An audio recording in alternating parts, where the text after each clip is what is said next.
Marwari media आप देख रहे हैं। आज है 10 नवंबर 2023 शुक्रवार का दिन और हिंदू तिथि के अनुसार कार्तिक माह की द्वादशी तिथि है, लेकिन पंचांग के अनुसार आज दोपहर 12:35 से धनतेरस की शुरुआत होगी। ऐसे में इस बार 10 नवंबर 2023 को ही धनतेरस मनाया जाएगा। आप सभी को धनतेरस की हार्दिक शुभकामनाएं। नजर डालेंगे आज की बड़ी खबरों पर। धनतेरस पर सबसे बड़ी खुशखबरी तो यह है, सोने और चांदी के दामों में गिरावट देखने को मिली है। 9 नवंबर को India Boolean and jewellers association की वेबसाइट के मुताबिक सराफा बाजार में 24 कैरेट सोने के दाम 423 रुपए गिरकर 60,117 रुपए प्रति 10 ग्राम आ गए। वहीं 18 कैरेट सोने की कीमत 45,088 रुपए रह गई है। इसके अलावा चांदी के दामों में भी मामूली गिरावट देखने को मिली है। चांदी 109 रुपए फिसल कर 70,100 रुपए प्रति किलोग्राम पर आ गई है। और जैसा कि आप सबको पता है, धनतेरस के दिन सोने में निवेश करना शुभ माना जाता है। आगे बढ़ते हैं। बहुत बड़ी खबर है, क्योंकि दिल्ली की हवा हर रोज जहरीली होती जा रही है। इसका प्रभाव कम करने के लिए केजरीवाल सरकार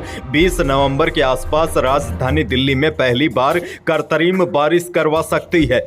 बड़ी खबर है, दिल्ली सरकार के मंत्रियों ने 8 नवंबर यानी बुधवार को आईआईटी कानपुर के अधिकारियों के साथ बैठक की। इसके बाद दिल्ली में कृत्रिम बारिश करवाने की जिम्मेदारी आईआईटी कानपुर को सौंप दी गई है। अब दिल्ली सरकार शुक्रवार को सुप्रीम कोर्ट को इसकी जानकारी भी दी है। वैसे आपको बता दूं, ये कृत्रिम बारिश होती क्या है। देखिए, कृत्रिम बारिश को करवाने के लिए सबसे पहले क्लाउड सीडिंग करवाई जाती है, यानी कि कुछ नकली बादल तैयार करवाए जाते हैं। इसके लिए प्लेन की मदद से सिल्वर आयोडाइड नाम के केमिकल का पहले तैर रहे हल्के बादलों के बीच स्प्रे किया जाता है। ऐसा करने से सिल्वर आयोडाइड के चारों ओर नमी जमा होने से बूंदें बनने लगती है। जब यह बूंदें भारी हो जाती है तो बारिश के रूप में नीचे गिरने लगती है। मिडिल ईस्ट और चीन में प्रदूषण से निपटने के लिए इस तकनीक का अक्सर इस्तेमाल किया जाता है।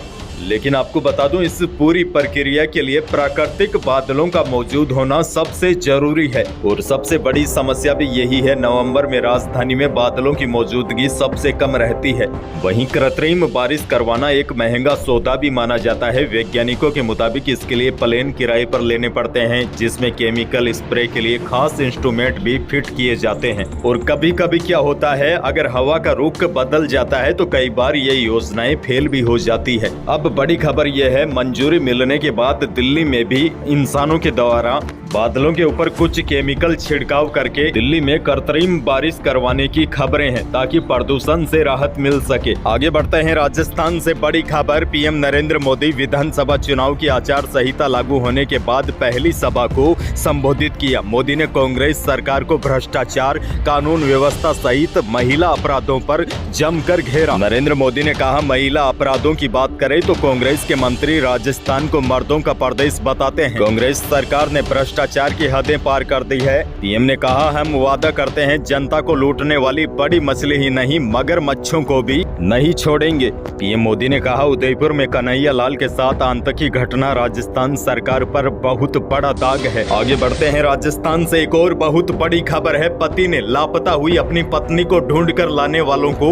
20,000 रुपए का इनाम देने की घोषणा की है। पति का आरोप है कि पुलिस थाने से लेकर पुलिस अधीक्षक तक से पत्नी को ढूंढने की गुहार लगा चुका हूं, लेकिन पुलिस इस मामले में कोई कार्रवाई नहीं कर रही है। यानी कि सीधा राजस्थान पुलिस पर सवाल खड़ा हो रहा है कि इनके बस का सौदा नहीं है। इसीलिए पति ने आम लोगों से उसकी पत्नी को ढूंढ कर लाने की अपील की गई है। मामला बूंदी जिले के नेनवा इलाके के नंदगांव का बताया जा रहा है। पीड़ित पति राम अवतार बेरवा ने बताया कि उसकी पत्नी निर्मा बाई 1 महीने पहले अचानक गाँव से लापता हो गई। उसके बाद थाने में भी शिकायत की गई, लेकिन पुलिस उसका सहयोग तक नहीं कर पा रही है। उसका आरोप है कि पुलिस प्रशासन उससे बार बार केवल चक्कर ही कटवा रहे हैं। ऐसे में अब पीड़ित पति ने अपनी पत्नी को ढूंढकर लाने वालों को 20,000 रुपए इनाम देने की घोषणा की है। आगे बढ़ते हैं। राजस्थान से एक और बड़ी खबर है, भाजपा से बगावत कर निर्दलीय ताल ठोक चुके राजपाल सिंह शेखावत ने आखिरी दिन नाम वापस ले लिया है। दरअसल हुआ कुछ यूं कि अमित शाह ने प्रदेश प्रभारी अरुण सिंह को फोन करके राजपाल से बात करने के लिए कहा।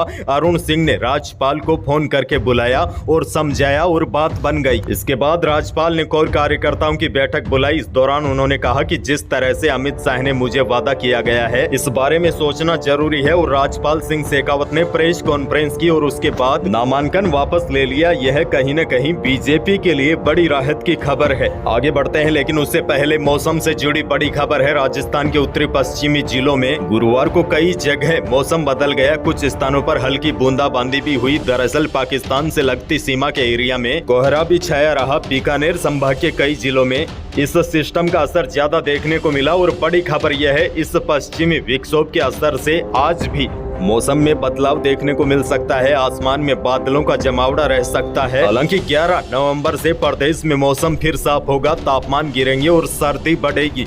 बहरहाल आगे बढ़ते हैं, धनतेरस पर एक और बड़ी खबर। केंद्र सरकार आमजन को रियायती दरों पर प्याज बेच रही है। इससे आमजन को महंगाई से राहत मिली है। केंद्र सरकार आमजन को 25 रुपए प्रति किलो के हिसाब से प्याज उपलब्ध करवा रही है, जबकि बाजार में प्याज की कीमतें 50 से 60 रुपए किलो है। अगर केंद्र सरकार यह कदम नहीं उठाती तो प्याज बाजार में 100 रुपए किलो के आसपास होता। बड़ी खबर यह है, केंद्र सरकार ने राजस्थान में भी पहले चरण में 150 कट्टे प्याज के बिक्री के लिए भिजवाए हैं। कोटा में 2 बिक्री केंद्र शुरू भी कर दिए हैं और राजस्थान के बाकी बड़े शहरों में भी केंद्र सरकार जल्द ही 25 रुपए प्रति किलो के हिसाब से प्याज उपलब्ध करवाएगी। आगे बढ़ते हैं, एक और बड़ी खबर। कांग्रेस का तोड़ निकालने के लिए अब बीजेपी ने भी 7 गारंटियां दी है। पीएम ने कहा है कि हम जो गारंटी देते हैं उसको पूरी करते हैं। भारत शीर्ष 3 अर्थव्यवस्थाओं में पहुंचकर रहेगा। दूसरी गारंटी हर व्यक्ति को पक्का घर बनाने और लखपति बनाने की गारंटी है। मोदी यानी हर गारंटी पूरी होने की गारंटी। और मोदी ने यह भी कहा है कि गहलोत सरकार की जनहितैषी योजनाएं बंद नहीं होगी, बल्कि इन योजनाओं में जो कमियां हैं उनको दूर की जाएगी। गरीबों को मुफ्त राशन, जन औषधि केंद्रों पर सस्ती दवा व शिक्षा मिलेगी। तो इस प्रकार पीएम मोदी जब भी राजस्थान दौरे पर होते हैं तो इन गारंटियों का जिक्र करते हैं। यही थी आज की बड़ी और महत्वपूर्ण खबरें। वीडियो को लाइक करना बिल्कुल न भूलिए। चैनल पर नए हैं तो सब्सक्राइब भी कर लीजिए ताकि आप अपडेट रहे बड़ी खबरों से। धन्यवाद।